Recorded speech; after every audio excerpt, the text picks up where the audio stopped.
Hello, അസ്സാം വലൈക്കും. അപ്പോൾ നമുക്കിന്നൊരു മുളകിട്ട കറി ഒന്ന് നോക്കാം. ഞാൻ ഇതിനു മുമ്പും ഇങ്ങനെ ഒരു വീഡിയോ ചെയ്തിട്ടുണ്ട്.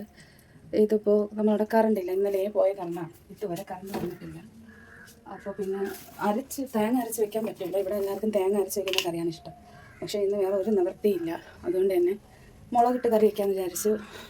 അങ്ങനെ നമ്മുടെ ഈ മീനാണ് കിട്ടിയിരിക്കുന്നത്. കണ്ടോ, നമ്മളെവിടെയൊക്കെ ഇത് പറയുന്നത് നവര മീനെന്നാണ് പറയുന്നത്. ചിലർ പറയും കിളി മീനെന്ന്, ചിലർ വേറെ എന്തൊക്കെയോ പേര് പറയും. പക്ഷേ ഞങ്ങളെവിടെയൊക്കെ പറയുന്നത് നവര മീനെന്നാണ് പറയുന്നത്. അപ്പോൾ ഇതാണ് ഇന്ന് മുളകിട്ട് വയ്ക്കുന്നത്. മുളകിട്ട് വയ്ക്കുന്ന കറി ഇവിടെ അങ്ങനെ ആർക്കും വലിയ ഇഷ്ടമൊന്നുമല്ല. പക്ഷേ എന്ത് ചെയ്യാൻ പറ്റും, തേങ്ങ അരച്ച് വയ്ക്കാൻ പറ്റത്തില്ല. അതുകൊണ്ട് തന്നെ മുളകിട്ട് വയ്ക്കാമെന്ന് പറഞ്ഞാണ് വന്നത്. അപ്പോൾ നമുക്ക് ആദ്യം എണ്ണ ഒഴിച്ച് കുറച്ച് കടുക് പൊട്ടിക്കാം.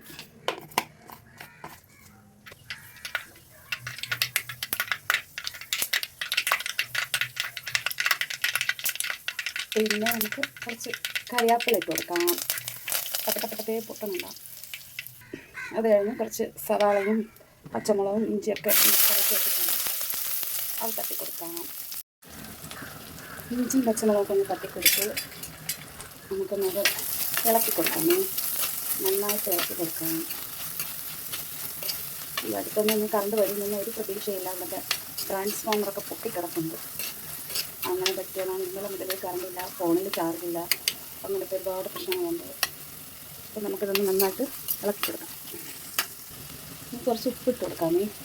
ഉപ്പ് കുറച്ച് ഞാനിതൊന്ന് എല്ലാം കറിയൊക്കെ ആയതിന് ശേഷം നമുക്ക് ഉപ്പ് നോക്കിയിട്ട് ഒന്നുകൂടെ വേണമെങ്കിൽ ഇട്ട് കൊടുക്കാം.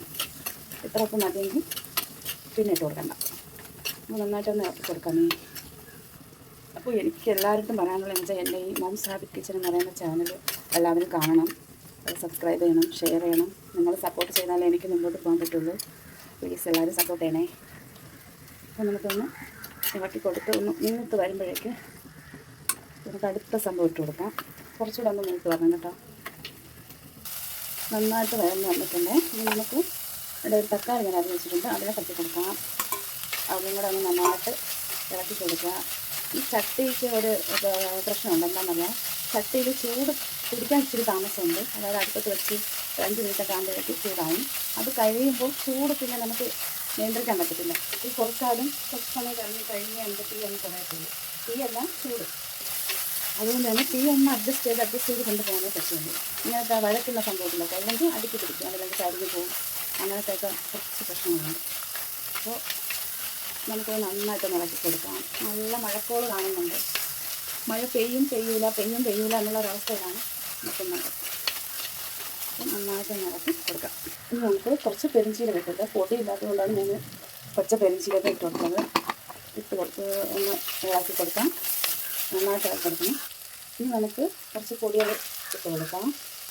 ആദ്യം നമുക്ക് മഞ്ഞൾപ്പൊടി ഇട്ട് കൊടുക്കാം. അടുത്ത് നമുക്ക് മുളക് പൊടി ഇട്ട് കൊടുക്കാം. അത് കഴിഞ്ഞ് നമുക്കൊരു 2 സ്പൂണ് മല്ലിപ്പൊടി ഇട്ട് കൊടുക്കാം.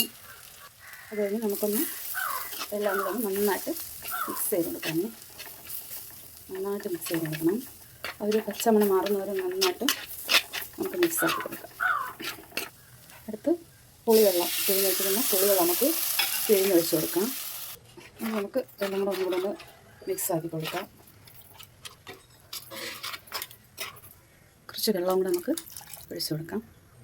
കുറച്ച് കരിവേപ്പില ഇട്ട് കൊടുക്കാം.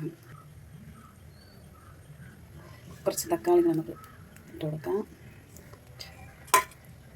നന്നായിട്ട് കറക്റ്റ് വച്ചിട്ടുണ്ട്. കുറച്ചപ്പോൾ നല്ലൊരു സ്മെല്ല് വരുന്നുണ്ട്. ഇനി നമുക്ക് ഇതിൽ നമ്മുടെ ഞവര മീൻ ഇട്ട് കൊടുക്കാം. ഓരോന്നായിട്ട്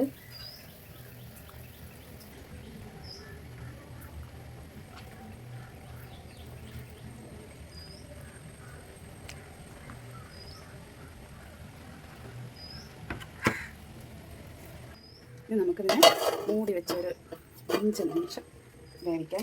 ഞവര മീൻ ഒരുപാട് നേരം നമുക്ക് വേവിക്കാൻ പറ്റില്ല, അങ്ങ് വെന്ത് കലങ്ങിപ്പോവും. അതുകൊണ്ട് ഒരു രീതിയിലൊക്കെ ഒരു 5 മിനിറ്റ് ആ ഒരു ടൈമിന് വെന്ത് കഴിയുമ്പോൾ നമുക്ക് ഇറക്കാം. നമുക്കൊന്ന് തുറന്ന് നോക്കാം.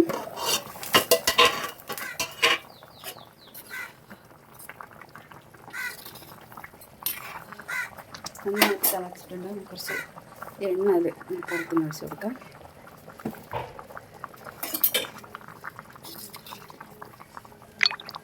നന്നായിട്ട് തിളച്ച് കുറച്ചുകൂടെ ഒന്ന് വറ്റിയതിന് ശേഷം നമുക്ക് ഇറക്കാം.